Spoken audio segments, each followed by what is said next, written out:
खासदार डॉक्टर श्रीकांत शिंदे यांनी कल्याण लोकसभेमध्ये यापूर्वी अनेक विकासाचे प्रकल्प आणले, परंतु आज या ठिकाणी मल्टीपर्पज, मल्टी लेवल आणि वर्टिकल इंडोर स्टेडियम पहिल्यांदा, मला वाटतं देशातलं पहिलं स्टेडियम होऊ शकतं की पूर्णपणे सर्व गेम स्पोर्ट्स या ठिकाणी होतील आणि सर्व या डोंबिवली कल्याण मधल्या खेळाडूंना एक प्लॅटफॉर्म मिळेल. त्यांच्यामध्ये असलेलं टॅलेंट जे आहे त्यांना त्या ठिकाणी जो काही प्लॅटफॉर्म लागतो तो देण्याचं काम या ठिकाणी, आणि यातून चांगले खेळाडू अगदी राष्ट्रीय आंतरराष्ट्रीय पातळीवरचे तयार होतील अशा प्रकारचं हे व्हर्टिकल इंडोर स्पोर्ट्स स्टेडियम या ठिकाणी झालेलं आहे. त्याचबरोबर देशभक्ती आणि राष्ट्रभक्ती जागृत करणारं वॉर मेमोरियल या ठिकाणी झालेलं आहे आणि ते देखील अतिशय उत्कृष्ट झालेलं आहे.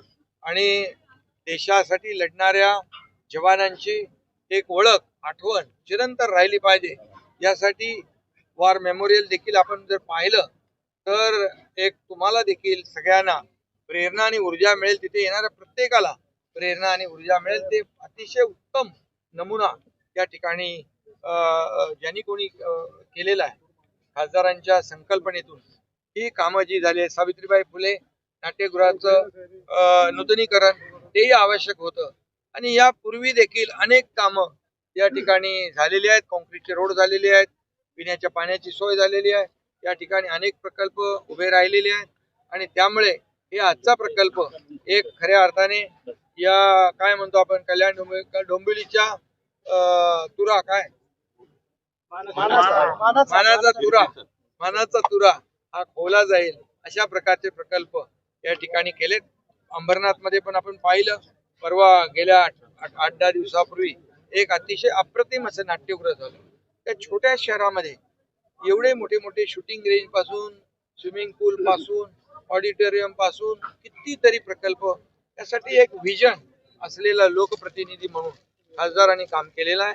मी त्यांचं मनापासून अभिनंदन करतो आणि भविष्यात देखील जी कामं या कल्याण डोंबिवलीमध्ये किंबहुना कल्याण लोकसभेमध्ये आवश्यक आहेत, या सर्व प्रकल्पांना कधी कुठेही निधी कमी पडू दिला जाणार नाही अशा प्रकारची व्यवस्था नक्की केली. मुख्यमंत्री एकनाथजी शिंदे साहेबांच्या नेतृत्वाखाली आणि त्यांच्या सहकार्याने मोठ्या प्रमाणामध्ये निधी जो आहे ह्या कल्याण डोंबिवलीमध्ये गेले अनेक वर्ष येतोय आणि आज या डोंबिवलीमध्ये सावळाराम क्रीडा संकुलाचं पूर्णपणे नूतनीकरणाचं कामाचं भूमिपूजन आज त्यांच्या हस्ते इथे पार पडलेलं आहे.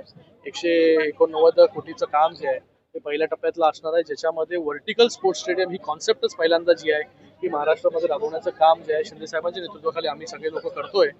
इथे डेडिकेटेड स्पोर्ट्ससाठी डेडिकेटेड फ्लोअर्स जे आहेत ते असणार आहेत.